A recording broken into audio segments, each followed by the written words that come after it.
Hey guys, thanks for joining me for another time to open God's Word up and learn from it. Today we are in Genesis chapter 27. And if you remember from chapters 25 and 26, Abraham had died. He was buried by his sons Isaac and Ishmael. Isaac had started his own family. It had twin sons born to him and his wife, Jacob and Esau. And it seems that everything was going great, at least for a time. And then favoritism reared its ugly head. Esau was Isaac's favorite son, while Jacob was Rebekah's favorite. What can go wrong, right? Well, let's see. Let's start reading with Genesis chapter 27, verses 1 through 4. When Isaac was old and his eyes were so weak that he could no longer see, he called for Esau, his older son, and said to him, "My son, here I am," he answered. Isaac said, "I am now an old man and don't know the day of my death. Now then, get your weapons, your quiver and bow, and go out to the open country to hunt some wild game for me. Prepare me the kind of tasty food I like and bring it to me to eat so that I may give you my blessing before I die." Now, we're told in Genesis chapter 25 that Ishmael, Isaac's half-brother, had died at the age of 137, just apparently 14 years earlier. Isaac was now around that age himself, so it makes sense that he was feeling his years and was getting everything ready for his own departure from this world. After all, nobody lives forever. Nobody really knows the day of their death. The longer we live, the more we understand how fleeting life really is. Isaac calls his favorite older son in, Esau. Isaac was a man after my own heart. Anyway, he loved the taste of wild game, but he was past the time of trying to go out and get it himself. So Esau was apparently quite a hunter, and his father tells him to go out and kill something and bring it in for this special meal. After he had consumed it, he would give his son Esau the blessing before he dies. It was sort of a last will and testament, if you will, in the ancient times, this blessing. Esau leaves for the hunt, but it seems that there was somebody eavesdropping, as we see in verses 5 through 10. Now Rebekah was listening as Isaac spoke to his son Esau. When Esau left for the open country to hunt game and bring it back, Rebekah said to her son Jacob, "Look, I overheard your father say to your brother Esau, 'Bring me some game and prepare me some tasty food to eat, so that I may give you my blessing in the presence of the Lord before I die.' Now, my son, listen carefully and do what I tell you. Go out to the flock, bring me 2 choice young goats so I can prepare some tasty food for your father, just the way he likes it. Then take it to your father to eat so that he may give you his blessing before he dies." Now Rebekah had been listening to this conversation between Isaac and Esau. Now remember, Jacob was her favorite and Esau was his favorite. So she wanted Isaac's blessing to be upon Jacob instead of Esau. She cooks up a plan, literally. Pun intended. Isaac would have to be deceived, and she would use his blindness to their advantage. The younger son would go out and slaughter some young goats. She would prepare a meal for the goats, and Isaac would bestow his blessing upon Jacob instead of Esau. So now we get to verses 11 through 17. Jacob said to Rebekah his mother, "But my brother Esau is a hairy man, and I'm a man with smooth skin. What if my father touches me? I would appear to be tricking him and would bring down a curse on myself rather than a blessing." His mother said to him, "My son, let the curse fall on me. Just do what I say. Go and get them for me." So he went and got them and brought them to his mother, and she prepared some tasty food, just the way his father liked it. Then Rebekah took the best clothes of Esau, her older son, which she had in the house, and put them on her younger son Jacob. She also covered his hands and the smooth part of his neck with goat skins. Then she handed to her son Jacob the tasty food and the bread she had made. Now there's something that I noticed right off the bat here.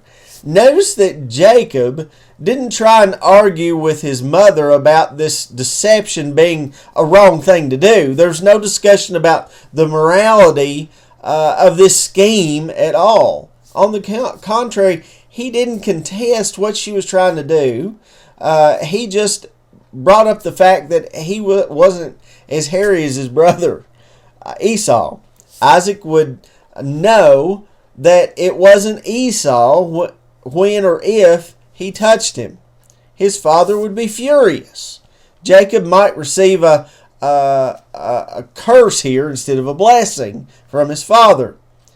His mother reassures him that no harm would fall upon him if the plan fails. If they get caught, Rebekah would take the curse upon herself. It's as though she's saying, just listen to your mother and everything's going to be okay. Again, no argument of whether it's right or wrong, just what happens if I get caught. Reassured by his mother's words, Jacob goes out, gets the goats, gets the meat for the meal. His mother prepares it. She puts Esau's choice clothing on him, along with some goat skins, some hairy goat skins to cover up his smooth skin. I would have liked to see him dressed up like that, wouldn't you? I mean, with goat skin around his arms and his neck.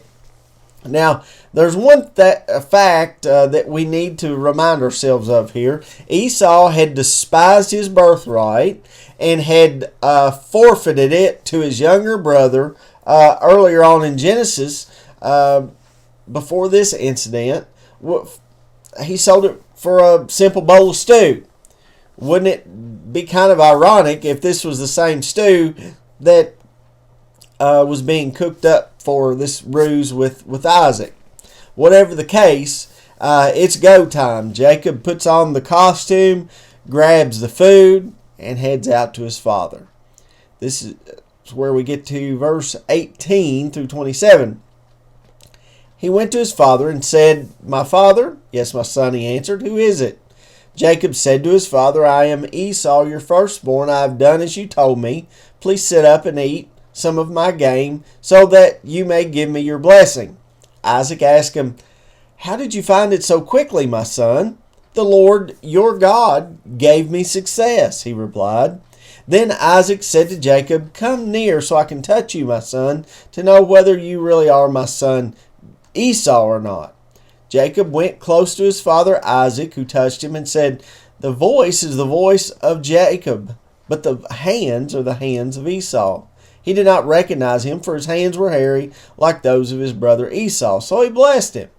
"Are you really my son Esau?" he asked. "I am," he replied. Then he said, "My son, bring me some of your game to eat, so that I may give you my blessing." Jacob brought it to him, and he ate it, and he brought some wine, and he drank. Then his father Isaac said to him, "Come here, my son, and kiss me." So he went to him and kissed him. When Isaac caught the smell of his clothes, he blessed him and said, the smell of my son is like the smell of the field that the Lord has blessed." There isn't just a single lie here, but many. I count at least 5. First, Jacob says that he is in fact Esau. Second, he tells his father that he had gone out and done what his father had instructed him to do. In other words, he had gone out for a hunt and brought back wild game for his father to eat. Third, it wasn't wild game at all. It was 2 young goats. Fourth, he tells his father that the Lord had given him success in the field, which he hadn't. Fifth, he again tells his father that he is Esau. And that's the way lies go. One seems to always lead to another and to another and often another. When we begin down that road of deceit, it gets harder and harder to keep from getting caught in our own deception. We continue lying so our cover's not blown. I like what Mark Twain said, if you're always telling the truth, you don't have to remember anything. That's true. If we're always telling the truth, then we don't have to remember all the past lies, for there won't be any. Well, the lies are flowing rather freely here for Jacob, and they work. Jacob receives the blessing reserved for his brother Esau. Verses 28 through 33 says, May God give you of heaven's dew and of earth's richness, an abundance of grain and new wine. May nations serve you and peoples bow down to you. Be Lord over your brothers, and may the sons of your mother bow down to you. May those who curse you be cursed, and those who bless you be blessed. After Isaac finished blessing him, and Jacob had scarcely left his father's presence, his brother Esau came in from hunting. He too prepared some tasty food and brought it to his father. Then he said to him, My father, set up and eat some of my game so that you may give me your blessing. His father Isaac asked him, Who are you? I'm your son, he answered, your firstborn Esau. Isaac trembled violently and said, Who was it then that hunted game and brought it to me? I ate it just before you came, and I blessed him, and indeed he will be blessed. It should be remembered again that his blessing upon Jacob is not something that came as a big surprise to God. If you remember, God appointed that the elder would serve the younger way back in chapter 25. John J. Davis wrote in his commentary of Genesis, what appears on the surface to be a series of accidents, failures, and deceptions turns out in the long run to be God's providential working, which includes human frailty as well as strength.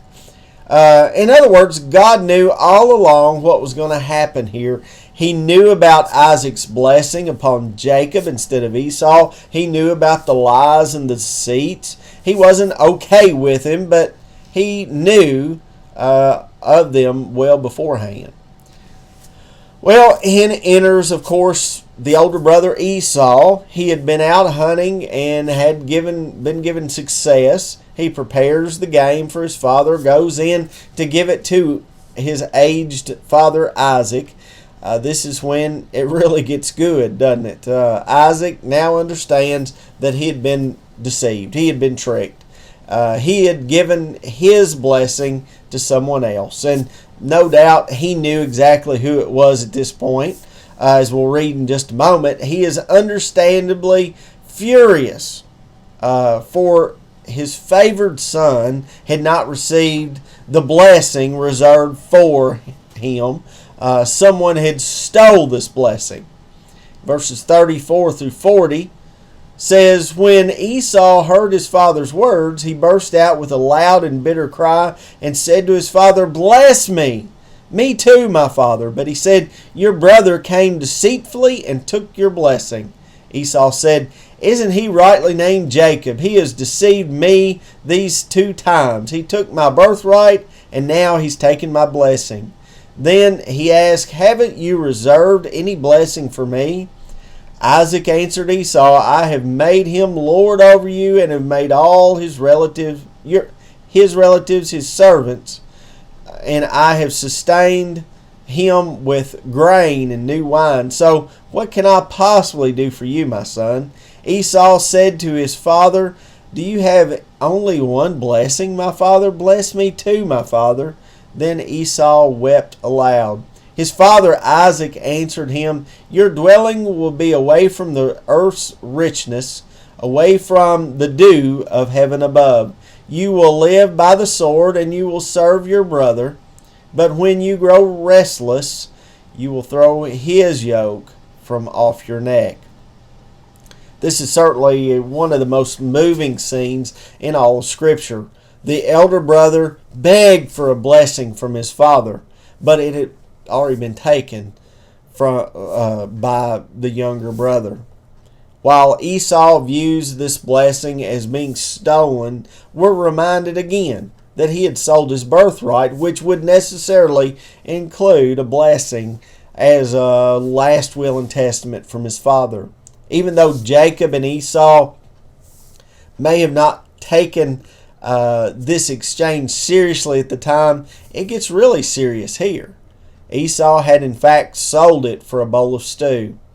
Now that moment of despising his birthright comes back to haunt him. He now despises his brother along with his birthright. Jacob means one who follows on another's heels, or even supplanter. Some have even said that his name means deceiver. Isaac reveals his blessing to the younger son. The older would in fact serve the younger. He would be blessed. The younger would be blessed by great abundance of food and drink. He would prosper. All the blessings from God would be upon Jacob. What was left for Esau? Well, his descendants, the Edomites, would dwell in areas much less fertile than where the Israelites would go. The Edomites would be forced to live by the sword and even serve the Israelites, but they would rebel from this servitude. Not a good history at all, do you think? The growing animosity between these two brothers would mark their descendants for the centuries to come. The situation had gone from bad to worse. Verses 41 through 46 says, Esau held a grudge against Jacob because of the blessings his father had given him. He said to himself, the days of mourning for my father are near. Then I will kill my brother Jacob. When Rebekah was told that her older son Esau, what her older son Esau had said, she sent for her younger son Jacob and said to him, your brother Esau is consoling himself with the thought of killing you. Now then, my son, do what I say. Flee at once to my brother Laban in Haran. Stay with him for a while until your brother's fury subsides. When your brother is no longer angry with you and forgets what you did to him, I'll send word for you to come back from there. Why should I lose both of you in one day? Then Rebekah said to Isaac, I'm disgusted with living because of these Hittite women. If Jacob takes a wife from among the women of this land, from Hittite women like these, my life will not be worth living. Well, this deception caused Esau to hate his brother Jacob all the more. There was no doubt resentment before because of all the favoritism going on, but it has now grown to be hate, even to the point of premeditated murder. Esau reasons that after his father dies, he'll go out and kill his brother Jacob. He will get revenge for what Jacob has done to him. He didn't know that his father probably had around 43 more years of life to live.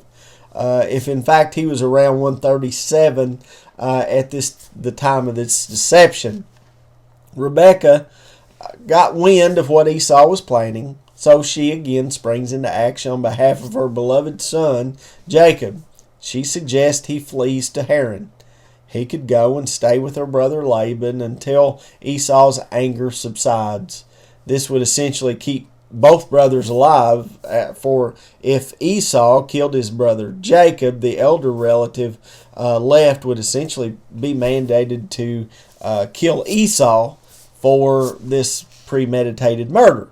So, Rebekah again uses deceit when she tells her husband why Jacob is going to her family. She tells him that she's so disgusted with Esau's wives that she'd rather die than Jacob follow suit and marry some of these Hittite women. Her explanation apparently pleases her husband, so they send Jacob on his way. Little did she know that really this meant she'd never see her son again. So chapter 27 comes to a close with Isaac deceived, Esau angry, Rebekah fearing for the life of her son, and Jacob fleeing for his life. Favoritism in a family is never really a good thing, is it? Well, thanks for joining me again for a time to study God's Word. May God bless you and keep you till we meet here again.